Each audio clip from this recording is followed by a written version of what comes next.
Guys આપ નારો લગાવજો. યુવા શક્તિ છે, યુવાઓ છે. ઠીક. જય આદિવાસી, જય જોહાર. થોડી તાકાત લગાવો. સત્તા સામે લડવાનું છે. જય આદિવાસી, જય જોહાર. આ અવાજ ગાંધીનગર જવી જોઈએ. હાઇડ્રો પ્રોજેક્ટ જે કરવા અહીંયા આવે છે ને, એ ઊંધા પગે ભાગી જોઈશે. એવું કરશો ને આ વખતે? હવે તમને ખબર છે, હવે આગામી એક તાલુકા અને જિલ્લા પંચાયતની ચૂંટણીઓ આવે છે, તો એ ચૂંટણી લક્ષી આપણે વાત કરીશું. આપણા આદિવાસીઓની જે સમસ્યાઓ છે એની આપણે ચર્ચા કરીશું. સ્ટેજ પર ઉપસ્થિત મહાન અનુભવો છે બધા. હું નામ નહીં લઉં, પણ આપણા નિરંજનભાઈ છે, આપણા મુકેશભાઈ છે, રસિકભાઈ, અમજદભાઈ, આપણા રંજનભાઈ, મુકેશભાઈ અને બધા ગામના વડીલો. આપણે એક નાની ચર્ચા શરૂ કરીએ. આ ભાષણ નહીં, પણ એક ચર્ચા વિચારણા કરીએ. તમે યુવા છો, આપણે વિચારીએ કે આગળ આપણું ભવિષ્ય કેવું રહેશે.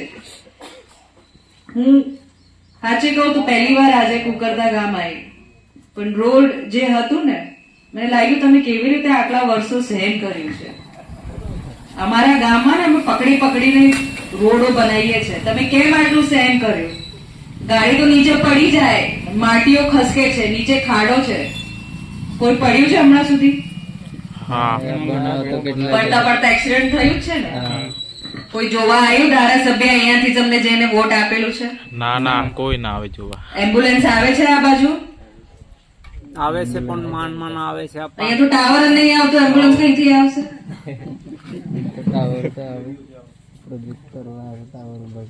આટલી દૂર ઊંડાણ જગા છે, સરકારને વોટ આપે છે, પણ આ સરકારને કાનમાં કઈ રહેતું નથી. તમારો ધારાસભ્ય આવ્યો છે અહીંયા, પેલો જે હમણાં છે અભયસિંહ તડવી, દેખાય છે કોઈ દાડે? કેવા દેખાય છે? મોડું કેવું છે કોઈને ખબર? ના ના, નહીં ખબર. એ ચાલતા આવે તો પણ નહીં ઓળખે. ના ઓળખે, કોઈ ના ઓળખે. ઓળખાશે? ના ના, બસ આડતા જ આવડે છે. બા બા બા, કામ કઈ નહીં કરતા પેલા ભાઈ. ખબર કે નહીં?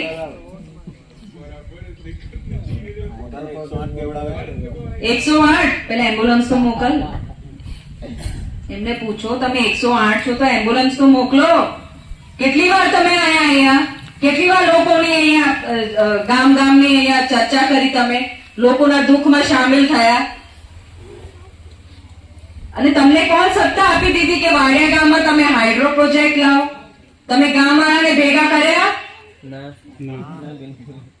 તો સૌથી મોટા ચોર કોણ? ગાંધીનગરમાં સૌથી મોટા ચોર કોણ? ધારાસભ્ય અહીંયા જે છે એ આપણને ચોર કે છે. સૌથી મોટી ચોરી તો આ કરે છે આ લોકો. એ લોકો એમના ઘર આપશે, એમની જમીનો આપશે, એમના નીચે ઘર, જમીનના નીચે ખજાન છે, આપણે ખોદવા જઈશું. એમને કહો જગ્યા ખાલી કરે. કરશે એ લોકો જગ્યા ખાલી? આ મોટો પ્રોજેક્ટ કોઈ મોટા ઉદ્યોગપતિને આપશે, એમાં મિનિસ્ટરોની કમિશન થશે, એ લોકો તમને નોકરીઓ આપશે? નહીં આપે. એ લોકો તમારી જમીન લેશે, ત્યાં મોટી મોટી બિલ્ડિંગો બનાવે છે, કરોડોના એક એક ફ્લેટ વેચે છે. તો અહીંયાથી જે માણસો સ્થાપિત જમીનો લેશે, એ લોકો બિલ્ડિંગમાં એમને મકાન આપશે? એમની જમીન આપશે? નહીં આપે. કરોડ, 1 કરોડ અહીંયા જમીન, તો ત્યાં એક બિલ્ડિંગ, એક અપાર્ટમેન્ટ આપો. આ જ પૈસાથી એ લોકો મોટા શહેરોમાં, ગાંધીનગર હોય, અમદાવાદ હોય, મોટા મોટા બિલ્ડિંગો બનાવે છે, ઉદ્યોગપતિ કહેવાય છે. એમને પૂછો, તમે તમારી જમીન આપશો જ્યાં તમે તમારા મોટા બિલ્ડિંગો, બંગલા કરેલા છે? એ લોકો તમને ઘૂસવા પણ નહીં દે. ચોકીદાર મૂકેલું છે, ખબર હોય ને? મોટી મોટી ગોમતી હોય. તો એમની હિંમત કેવી રીતે કે અમને પૂછ્યા વગર અમારા ઘરમાં આવે, પૂછ્યા વગર અમારી જમીનો પચાવી લે?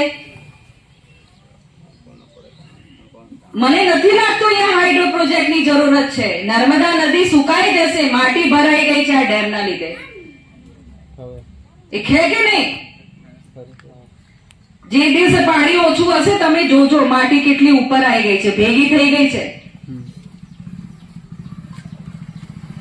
અમે કોઈ તાજમહેલ નહીં માંગતા, અમે મોટા મોટા બંગલાઓ નહીં માંગતા, અમને ફક્ત સુખ સુવિધા જોઈએ છે, રોડ જોઈએ, રસ્તા જોઈએ, શિક્ષણ જોઈએ, નોકરી જોઈએ.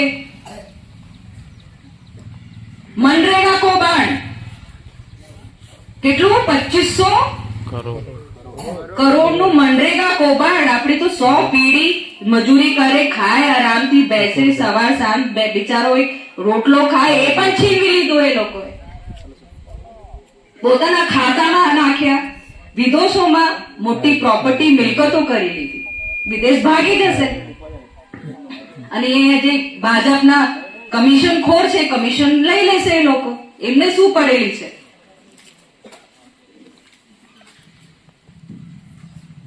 તો હું રજૂઆત કરું છું, શિક્ષણ તો છે જ નહીં, શિક્ષણ નથી ને. કેટલા છોકરાઓ કોલેજમાં ભણે છે હમણાં? નથી. બસ એક જ.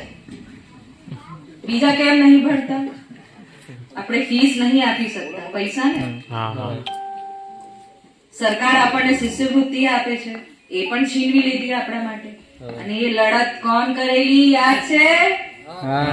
ચેતર વસાવા નામ સુના હે? ચેતરભાઈ ગાંધીનગરમાં મોટો આંદોલન કરેલો, ખબર ને?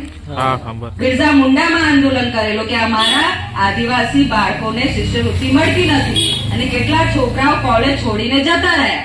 આ એનું જ પરિણામ છે. તમને શિક્ષણમાં માર કરશે, તમને રોજગારીમાં માર કરશે, તમને સુખ સુવિધાઓ નહીં આપે, તમને મેડિકલ ફેસિલિટીઝ નહીં આપે. તો કઈ વાંધો નહીં, એક દિવસ તમારો વારો આવશે. કુદરત અમને હાચવશે, કુદરત કોઈને છોડતી નથી. તો હવે સમય આવી ગયું છે, આપણે વિચારીએ કે આપણું ભવિષ્ય શું છે. હમણાં ચેતરભાઈને કેવી રીતે જેલમાં મૂકી રાખ્યું છે, એમને જામીન નહીં આપતા. કેમ? એ આપણા આદિવાસી સમાજનો છે અને આપણા આદિવાસી સમાજ માટે મુદ્દા ઉઠાવે છે. એ છૂટી જશે તો એમને ખબર છે એમની સરકાર હલી ગઈ છે, પણ એ બહુ મોટી ભૂલ કરે છે. ચેતરભાઈ બહાર આવશે તો આ સરકારને ગાંધીનગરથી આપણે ખદેડી દેશું. કરશું ને? આ તાલુકાની જિલ્લા પંચાયતને તમે બહુમતીથી જીતાડો, આપણા આદિવાસી સમાજનું નામ રોશન કરો અને આપણું પોતાનું ભવિષ્ય બચાવો.